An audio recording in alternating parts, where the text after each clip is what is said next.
শাহরুখ খানের সিনেমা মানেই দর্শকদের উন্মাদনা, আর সেই উন্মাদনায় এবার যেন নির্মাতাদের জন্য নতুন দুশ্চিন্তার কারণ হয়ে দাঁড়িয়েছে। মুক্তির অনেক আগেই আলোচনার কেন্দ্রে উঠে এসেছে তার সিনেমা কিং।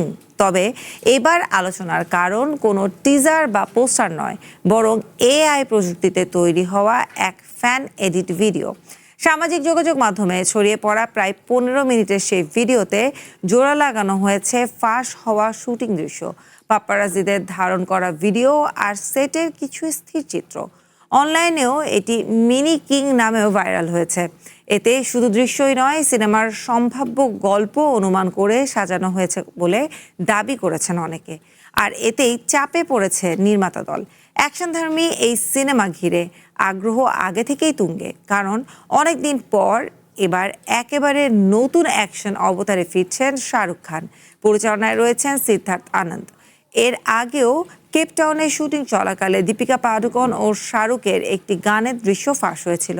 সব মিলিয়ে এখন কিং টিমের সবচেয়ে বড় যুদ্ধ যেন ক্যামেরার সামনে নয়, ক্যামেরার বাইরে ফাঁস হওয়া ফুটেজ ঠেকানো। মুম্বাইয়ের চলমান শুটিংয়ে ইতিমধ্যে বাড়ানো হয়েছে নিরাপত্তা। वो ताज नहीं, अपना बदला लेने आया है। हर शहर में उसका नाम फुसफुसा।